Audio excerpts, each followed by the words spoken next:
Hello, everyone. My name is Bill Davis, and I am a lead faculty in the Forbes School of Business. It is an honor and a pleasure to be here today and host this particular session with Dr. Theresa Kirk. And the session is called A Can-Do Attitude, Encouraging Meaningful Adjunct Faculty in Professional Development. Now, during this session, your microphone will be muted for this presentation, but I encourage you to post questions in the chat box. And we'll be looking at the chat and monitoring the chat throughout the presentation. Also, keep your eye on the chat for a feedback survey that we've inserted a link, and we ask you to take that particular survey at the conclusion of this presentation. So now I'm pleased to introduce you to Theresa Kirk. She is Dr. Theresa Kirk, our Director of Faculty Support and Development, and she can give you a little brief overview of her presentation and she can get started. So Teresa, the floor is yours. Welcome. It's a pleasure to be here. Thank you, Bill, for that nice introduction, and I appreciate all of you for coming today. I'm excited to share with you some ideas about encouraging meaningful faculty professional development. This presentation offers a solution for bridging the gap between online adjunct faculty members' perception of the value of their contractual professional development obligations and their desire for institutional support and meaningful career development. Even though higher education institutions generally require a professional development activity for each term or course an adjunct faculty member teaches, a coalition of academic workforce surveys in 2012 reported that adjuncts tend to feel that they lack professional support from the institutions they work at. This dissatisfaction might stem from the disjointedness of the continuing education opportunities in adjunct faculty members' teaching life cycles, in part due to the fact that maybe they teach for a variety of institutions simultaneously and have inconsistent schedules. Ball and Cohen suggests that professional development offerings for adjuncts tend to be poorly attended because they're superficial, they're disconnected from deep issues of curriculum and instruction, they're fragmented, or they're non-cumulative. Meanwhile, in his research, Gusky points out that often professional development programs for adjunct faculty fail to address their core motivations. And of course, that begs the question, what are online adjunct faculty members' core motivations? This presentation asserts that building higher order competencies that are durable, adaptable, and marketable across roles and institutions will inspire more agency among faculty to engage with institutional learning opportunities over ad hoc explanation of tasks, policies, or tools. In other words, if you merge professional development classroom experience with the real-world instructional experience for faculty, they will be inspired to manage their professional development as meaningful career development rather than a contractual obligation, which ultimately will sow benefits for their students. The inspiration for this assertion is the American Council of Teachers of Foreign Languages, or ACTFL, competency model, which understandably probably seems disconnected for you from the realm of faculty development and higher education. So I'm a Russian language instructor, and I learned to teach under this model. It's near and dear to me, and it's a useful framework for me to look at building professional development at any level and in any realm. To help you all make that connection between foreign language learning and teaching and the experience of the online adjunct professor, I want to set the stage with a short activity and a story. So first of all, I'd like to get to know each of you a little bit better.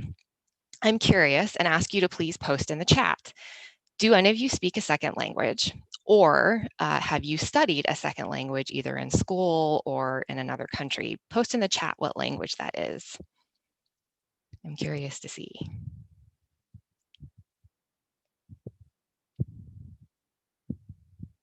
Oh, thought about learning German, Spanish, lots of Spanish. Dutch sounds interesting. I had a student who speaks Dutch in the past. Oh, cool, American Sign Language. Bill, I had no idea you studied Croatian, and I want to talk to you more about that. Spanish and Hebrew, awesome. Now, many of you who studied foreign languages probably did a portion of that study in a country that speaks your target language primarily. Maybe you studied abroad or you were an exchange student. So now I want to see where you lived and learned.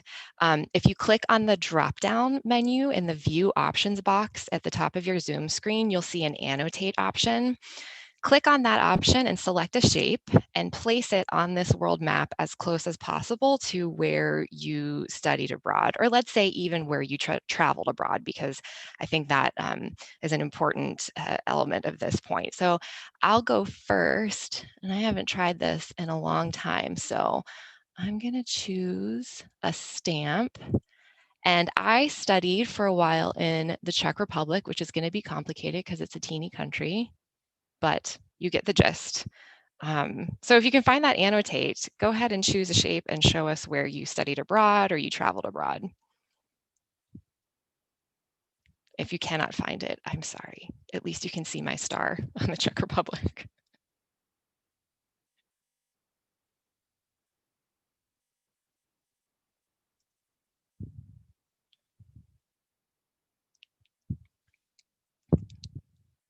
No one? Oh, there we go, Allison.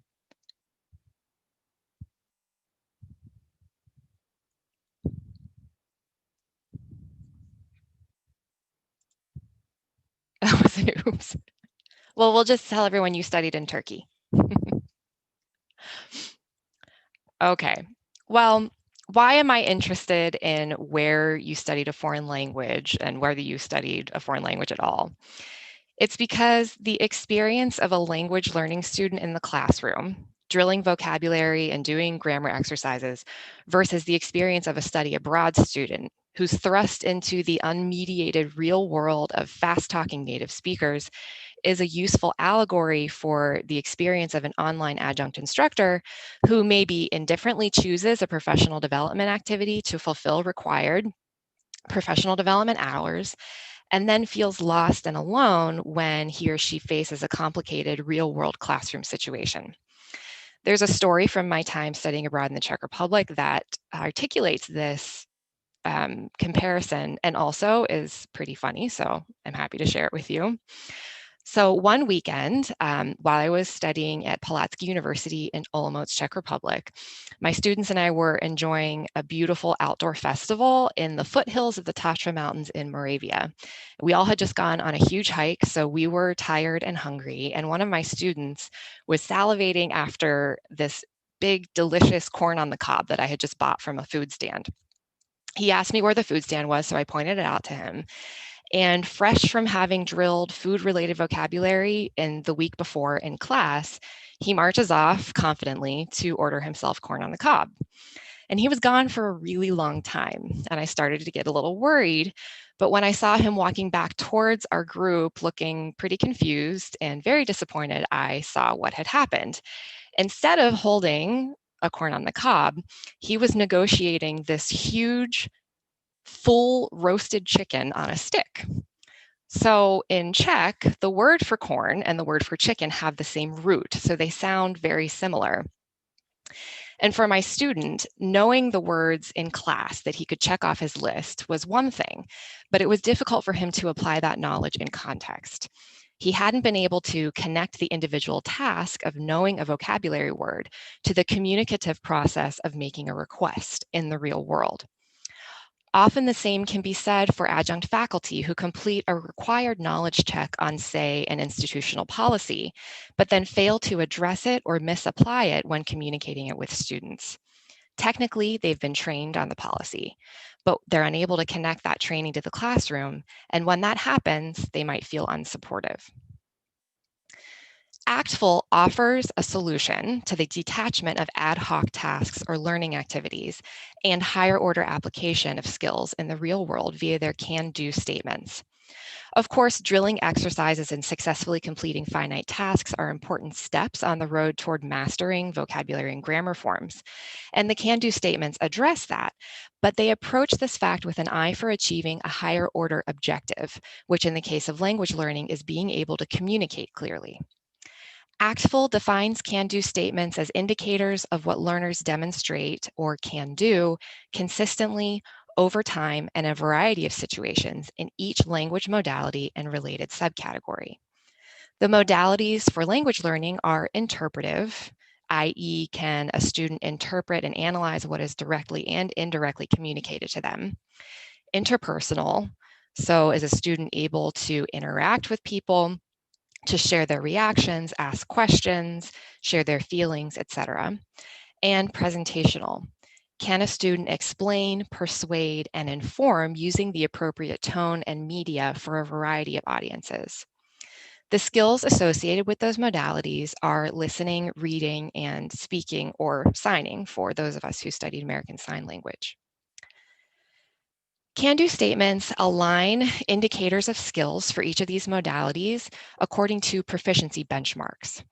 For example, a beginning language student at a novice level can consistently over time in a variety of situations read and understand cognates, which are words that sound the same in their target language as they do in one's native language, and simple sentences that reflect common or rote scenarios like basic greetings or introductions. Meanwhile, a high intermediate language student can consistently, over time and in a variety of situations, read and understand the main point or the plot of a descriptive paragraph-length text, either in an informative mode, like a news article, or in a fictional work.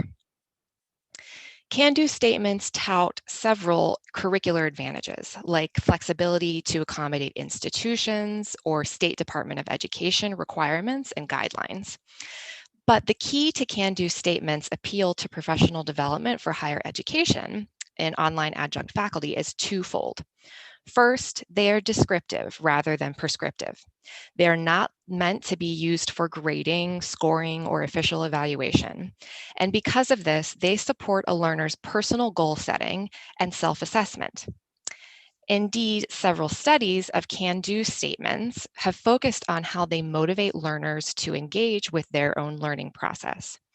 One review of French of a second language classroom that applied can-do statements to their curriculum demonstrated that the can-do statements increased student motivation, built self-confidence, and encouraged learner autonomy. Can-do statements are especially useful in distance learning environments where learners often are self-paced. Learners are motivated with can-do statements because they become aware of how mastering individual skills will allow them to communicate in real life. They can gauge their own comfort levels in communication situations and clearly understand where they should focus their studies in order to increase their fluency. If we take the case of my student in the Czech Republic, studying with the can-do statements in mind could have empowered him to take his drilling of food vocabulary to a higher level. In other words, it's not that he needed to know how to say the word corn specifically. Rather, he needed to be able to communicate what he wanted to eat, regardless of the vocabulary and regardless of the environment around him. This past year, the Center for Excellence in Teaching and Learning at Ashford has worked to design a clear and meaningful professional development, support, and institutional engagement experience for its online adjunct faculty, using the concept of the can-do statements as a guide. The Faculty Support and Development, or FSD, branch of the Center for Excellence in Teaching and Learning performs three distinct but interrelated functions. We support faculty in live courses, thereby ensuring real-time classroom quality. We facilitate our academic stakeholders' faculty-related training, update, and events needs. And we maintain a library of relevant continuing education resources for faculty. Each of these functions supports our capacity to stimulate measurable faculty development, which is critical to our Center for Excellence in Teaching and Learning objectives. Keys to meeting these objectives lie in the analysis and presentation of the information that the FST team gleans from our regular support work about faculty classroom behaviors. Without seeing patterns in faculty classroom activity, we cannot understand their development needs or gauge their growth. So we work to design a process that would address all of these elements. We've defined the durable, adaptable, and marketable competencies that we'd focus on. We designed a tool that made feedback and resources transparent to faculty and would allow for tracking of outcomes. And we've maintained a community for faculty for regular news, updates, and engagement with each other. Drawing from research on faculty evaluation and development in higher education, the FSD team has begun a course observations process that leverages a competency approach to encourage among faculty voluntary and reflective engagement with development opportunities, and for creating a framework for scaffolding future faculty development offerings. We understand that just like communicating in a foreign language in the real world, teaching activities are context-related, uncertain, and continually improvable. Development of teaching processes requires multidimensional input, including feedback from professional faculty development staff, like our FSD team.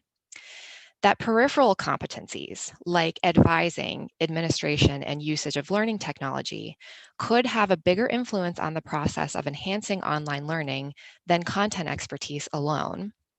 That instructional development requires a combination of the personal and professional dimensions of teaching. And finally, that competencies are a useful approach to faculty development because they are less imposing than requirements, and therefore could encourage more open and transparent conversation among faculty, their supervisors, and their support staff about the challenges they face and what they need to help them. Guided by a work group of full-time faculty representing each academic department at Ashford, the Faculty Support and Development Team has categorized the existing Ashford University course requirements for online associate faculty into 4 competencies that reflect the peripheral activities I mentioned earlier, or the nuances of the teaching experience. So each of these categories of learning technology, institutional policies, and classroom management expectations are articulated in Ashford's course requirements for online faculty, but they roll up into these peripheral competencies of classroom tools and facilitation, engagement, disposition, and administration. Classroom tools and facilitation address how proficiently faculty can use the required tools of Ashford's Canvas classroom and any other learning technology they use to enhance their classroom to meet required deadlines and to actively participate in the classroom through each learning week. The engagement competency addresses how faculty use all of these tools, learning tech, institutional policies, and classroom management techniques to interact with students' work, comments, and ideas in order to offer developmental opportunities, cultivate classroom interaction among students, and to explain to students how they're progressing throughout the course. Disposition refers to the principles of emotional intelligence that faculty would use to ensure that interactions with students facilitate continuous learning and that they're communicating professionally, honestly, and empathetically with students and institutional staff. And finally, administration observes how accurately faculty follow institutional policies that support curricular, student records, and student affairs processes. Additionally, the faculty support and full-time faculty work group define together benchmarks for each of these competencies, akin to how the can-do statements are organized. These benchmarks indicate how faculty demonstrate what they can do in the classroom with the course requirements consistently over longer periods of times and in various situations, rather than on a task-based course-by-course basis. The benchmarks our team are using are basic, which indicate opportunities for growth related to these competencies, intermediate, which call out faculty areas of strengths and make recommendations for enhancement, and advanced, which indicate areas that faculty have mastered and give them opportunities to continue refining their activities. To articulate these benchmarks, the Faculty Support and Development Team conducts observations once per quarter at a minimum of a sampling of courses that have been completed. These observations consider the faculty course requirements holistically according to these competencies and aim to offer helpful formative feedback on patterns, challenges, and strengths that they observe in the course. Each observation is focused on the most impactful element that has been observed, so that the accompanying recommendation is clear and achievable. And each recommendation is tied to a specific professional development offering that faculty can opt to use for their next required professional development hours. Because observations are logged in our institutional faculty portal, all adjunct online faculty will have easy access to this feedback so that they can continually engage in a collegial conversation with their support staff and with college leadership outside of the context of a formal evaluation, which we believe will motivate them to reflect on the challenges and successes of their teaching practices and to set goals for themselves to reach a higher can-do benchmark in future courses. In 2021, the Faculty Support and Development team will continue to partner with college leadership to identify the instructional strengths of their faculty pools, the common challenges faculty face, both of which will inform future professional development offerings, and to understand how faculty are applying what they're learning in their required professional development to the classroom. This can-do effort is not limited to course observations themselves, and I encourage you to stick around for several Ashford Faculty Support and Development Team presentations, which will follow this one immediately and which will occur tomorrow as well, which articulate how our interaction with online adjunct faculty through their entire life cycle will help them to achieve basic mastery of these competencies through new faculty training, will continue their development of the competencies through targeted learning opportunities like the Classroom Management Mastery Series, and will offer them a communal space to continually engage with institutional news and policies with each other and their support system, and will help them to find the professional development opportunities that will allow them to reach the next level of mastery in their classroom practice. And with that, I hope you will join us for subsequent sessions, Reimagining the New Faculty Experience, which addresses the online adjunct faculty onboarding training process at Ashford, a summary of the Classroom Management Mastery Series, which occurred through 2020 and is ongoing now, leveraging an online space to create an employee experience, which addresses our CETL website, our institutional intranet, that is the communal space for faculty to engage with us. And tomorrow is a presentation from APL NextEd, which is the program that we use for our faculty portal, on why faculty connecting outcomes to skills is vital to student success. I thank you for your time, and I'm happy to address any questions you have at this time. Teresa, I've been monitoring the chat, and I'd just like to make a comment. I think you did a tremendous job here, very insightful, meaningful, and I know you've opened my eyes to some things. You know, my platform's always been quality, innovation, and caring, and I think what you're doing here obviously shows a lot of caring, and it's going to only improve the students' learning experience. You're going to make the classroom and instruction even better. So kudos to you. Great presentation. Here's a question, and this came from Dr. Jorge Cardenas. Are can-do statements related to labs and experiential learning?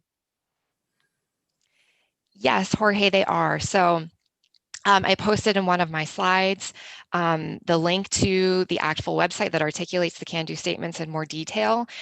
Each benchmark has a list of behaviors that are all related to experiential learning. So what can a student accomplish in a live environment, essentially, in terms of reading, speaking, and listening?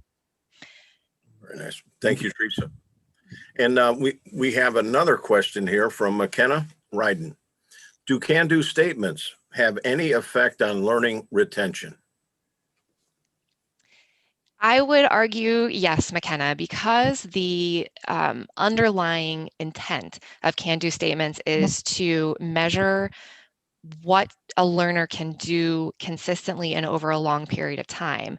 That means that the focus is taken off the, ad hoc task, right? For example, I learned this grammar form for a test, I performed it well, and now I don't need to apply it anymore.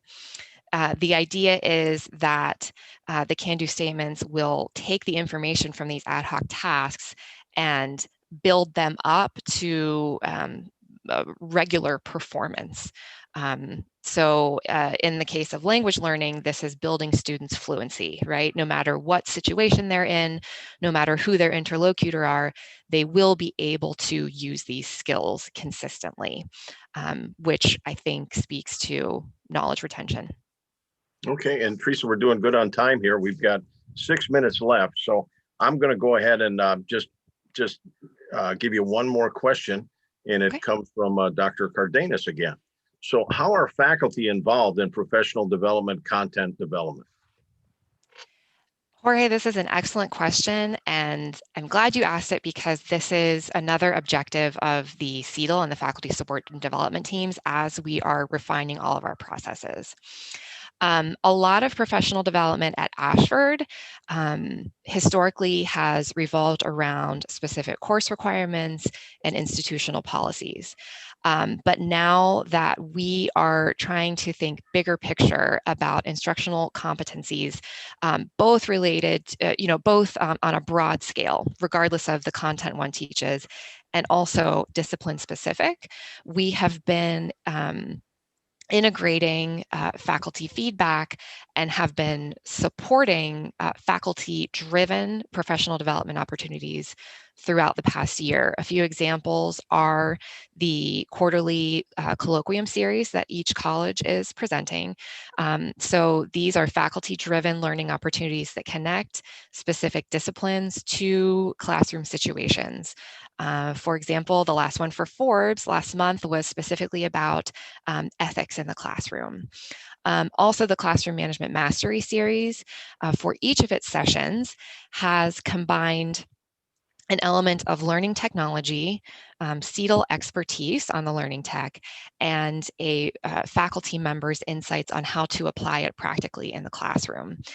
So that has involved full-time faculty very productively.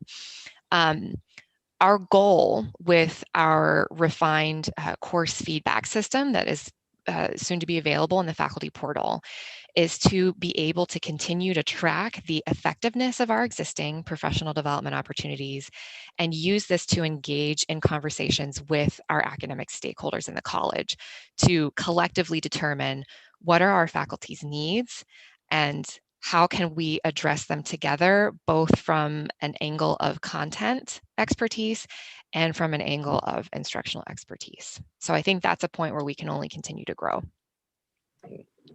Very good. And Great, Teresa, thank you. there are no more questions in the chat. We want to thank you for a fantastic presentation, very insightful and meaningful. And I know I enjoyed it, and I'm going to be reflecting on some of this in months and years to come. So thank you for this. And that concludes our presentation, everyone. Thank you for attending. And if you would please, the link is in there to give us some feedback in the survey. So thank you so much. Have a great day. Enjoy the rest of the conference. Thank you all. Thank you, Bill.